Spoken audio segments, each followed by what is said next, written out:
it's just a little bit like too much time to like stay here for a full. I stay here for a full Really. time.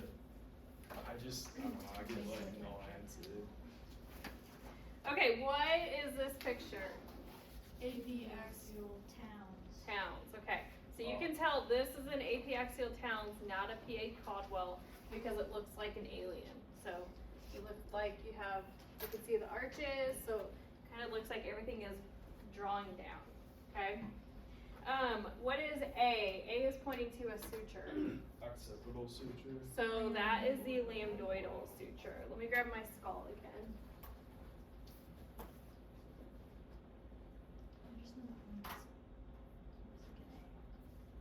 The lambdoidal looks like a hit. Yeah. And then the other one's more curved, right? Okay, because since we used that caudal angle, we blew basically everything from the face down. So we are looking at this back part, so we're looking at that lambdoidal suture, okay? What is B? Parietal bone. What is C? Occipital bone.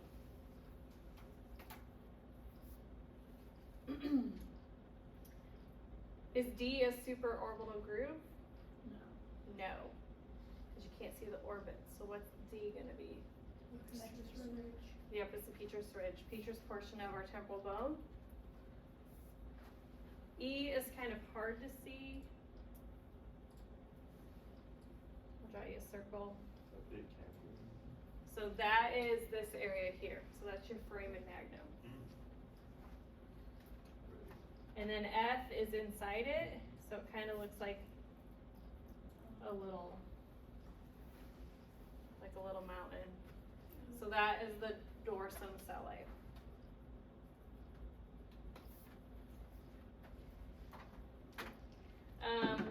Okay, question 2. If the OML is perpendicular, how much do we angle?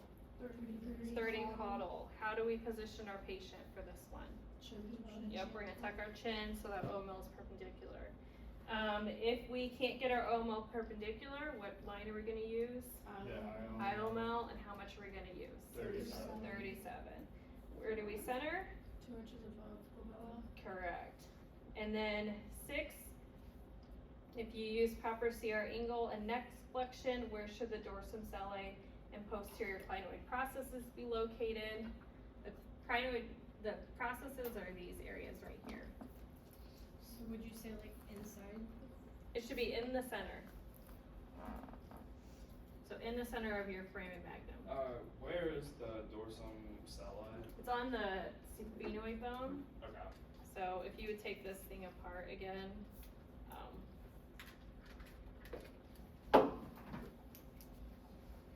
So if you see right here, so here's your sphenoid bone. Mm-hmm. So this is a posterior clinoid, and then this is your sella turcica. So your dorsum sellae makes that area. Oh, right there. the Turkish saddle, right? Yeah. Okay. Let's see. Let's skip 7.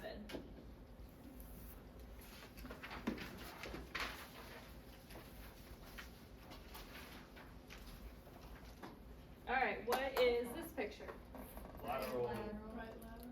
Right lateral skull. So, like I said, when we were in there, we do not have to have the entire face on it. So we've only seen partial point of the jaw for this picture. What is A pointing to? Frontal bone. The frontal bone.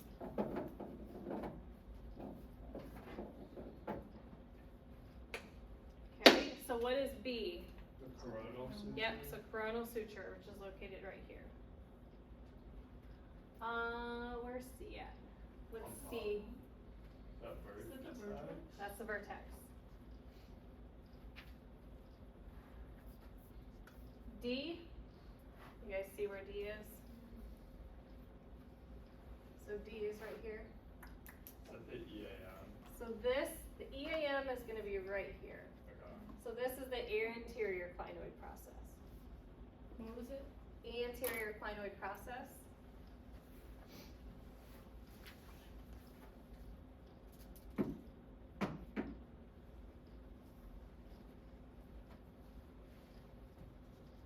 So E, that Turkish saddle, what's that the center of it? Dorsum salad. So that's the sella turcica. Salad toast. Sella turcica. So this area is used for rotation, so we can see if our head is tilted or rotated, if these are not lined up. So that's a good one to look at for lateral. And then F,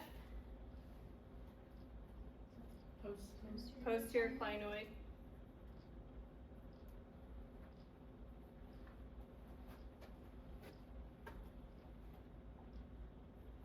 And then G is right here. So that is the dorsum sellae. So this area right here, this circle, is what should be seen in that center of that foramen magnum for our axial skull. H, you said it earlier, Connor. Your external acoustic meatus. External auditory meatus, so the EAM is H. We can use those as well, so they should both be an equal distance from one another. If our head is rotated one way or another, they're gonna peer off. So make sure they're lined up. These are called the mastoid cells.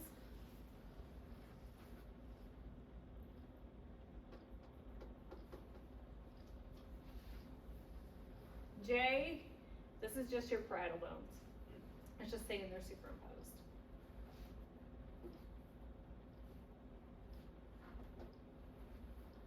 Looking at K, what is this bone called? So what's this bone? What bone does the sella turcica? Sphenoid. The sphenoid. So this is the body of the sphenoid.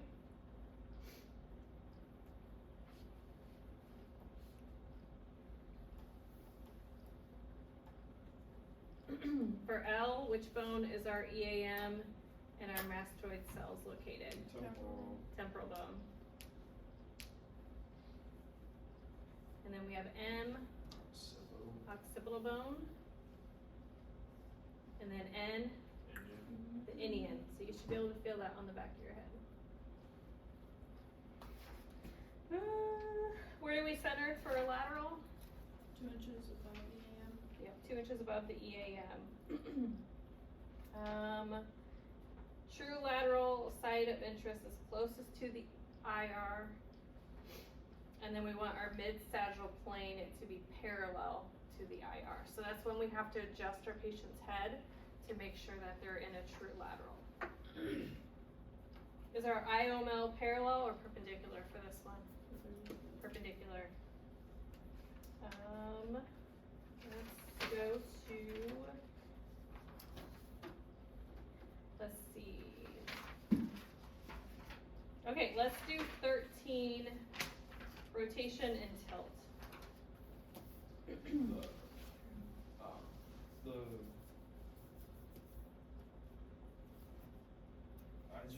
were just talking about a salad turcica or turcica.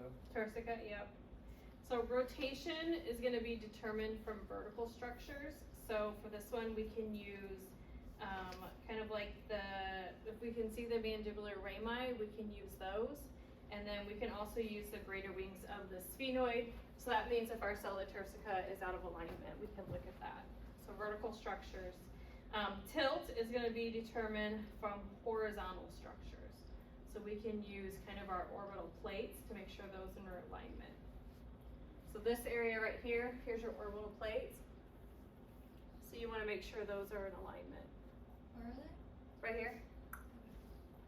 So basically just like the whole edge, like the ring around. You want it to have a nice round edge to it. So if those are lined up, will it be like a? They'll be gap? kind of off one way or the other. And so you have to kind of adjust their head more.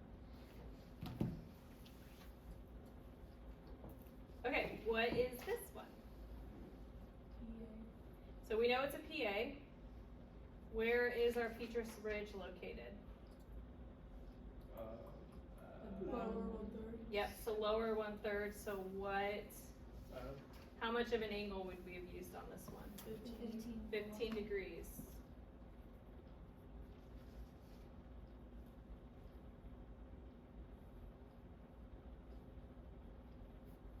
Alright, what is our bone right here?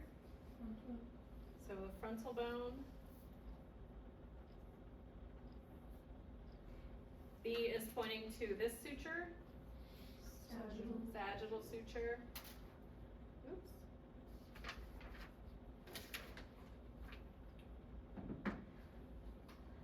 C, Is it the Pinterest ridge? yep, it's Petrus Ridge.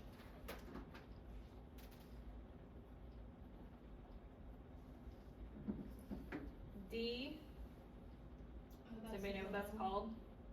The glabella? So D is a bone. Ethmoid? So it's the ethmoid bone. This is called the cristigalla, or cristigalli of the ethmoid bone.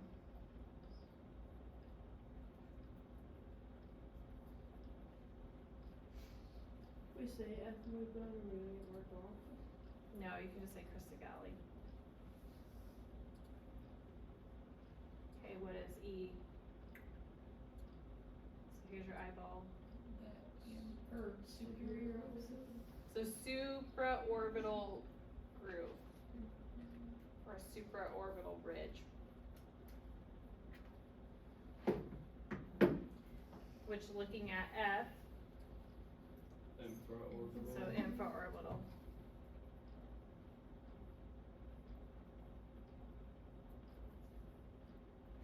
And then G.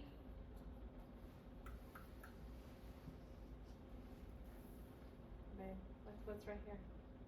The bone, where is it? So this is just your bony nasal septum.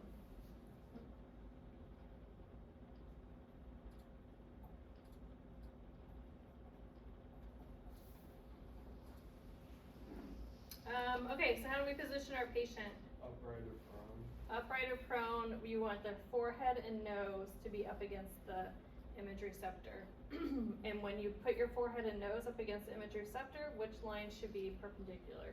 The OML. How much do we ankle and where do we exit? 15 degrees and to at the glabella. So if we're just a PA, we're gonna do glabella, Okay. but since we're a little bit further, yep, right at the nasion.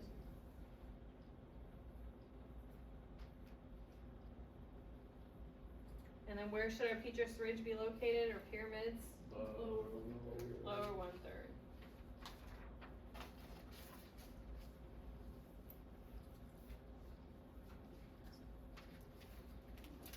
This one looks like an alien too. This This is looks like the east causal. somewhere. So the last one we did was called the Codwell. Oh, okay. So this one, looking at our Petrus Ridges, so we can see the Petrus Ridges are all in here.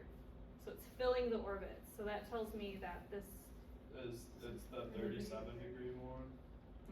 No. This is just okay. straight on. just a straight PA, perpendicular, because your Petrus Ridge are completely filling the orbit. What is it? Just PA skull. So it's a PA skull.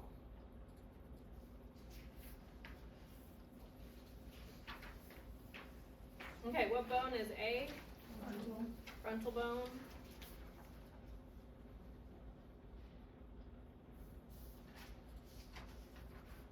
What is B here? Petrus ridge. So just the Petrus Ridge.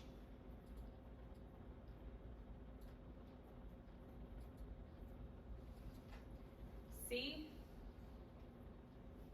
That's. Is that the mandibular fossa? So see the air pockets in those? Those are the mastoid air cells.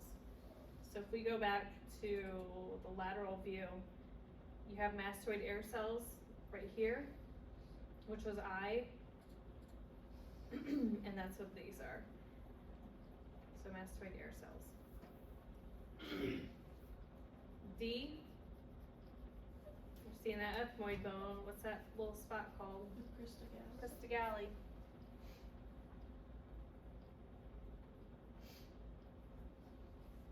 And then E, this is looking at the socket, the eye, Or supra, sorry. supraorbital ridge, yep.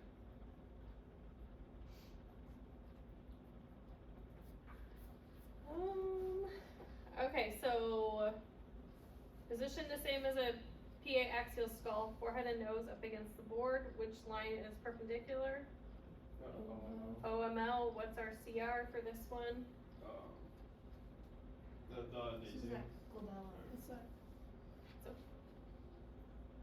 2 inches above. nope, just the glabella. So perpendicular at the glabella. The one that's 2 inches above was our AP axial, so that alien looking face one.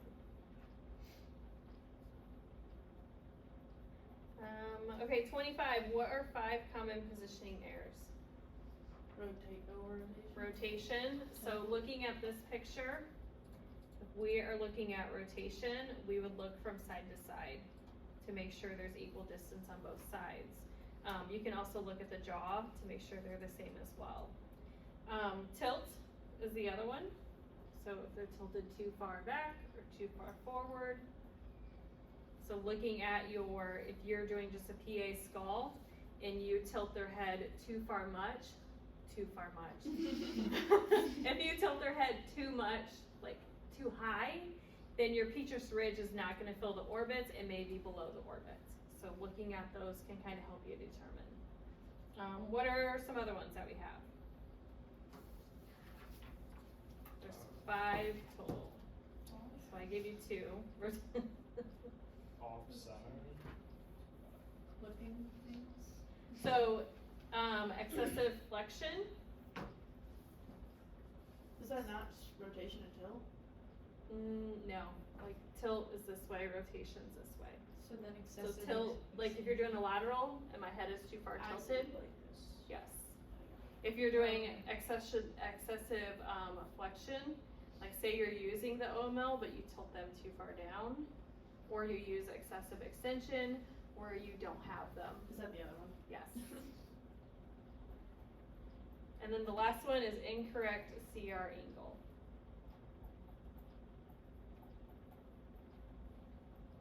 So say you're doing the Towns view and you use the OML but you angle 37.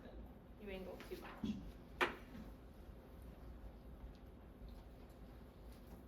Okay, look at these 3 and decide which ones they are.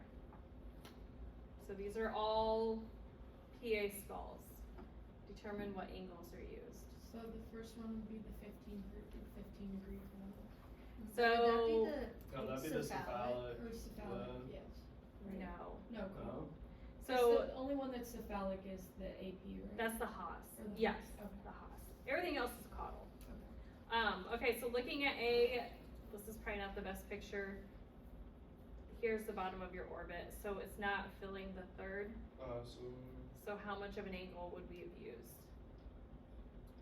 So here's my petrous. I need like a real pen. So for a PA skull, what are our 3 angles that we can use? 0. So 0. 37. And that is Or for the 15. town. Sorry. 15. So 15 or 30. So when we do orbits, we're gonna use 30 because we wanna make sure there's nothing in the orbit. So this one is actually a 30-degree caudal angle because we're elongating our orbits. So see how bigger our orbits are? And then we wanna make sure our petrous ridge is below it. Okay, what about B? 15. So 15, here's my orbits. And then I can see the petrous ridge in the lower 1/3. And then what about C? 0, this is perpendicular.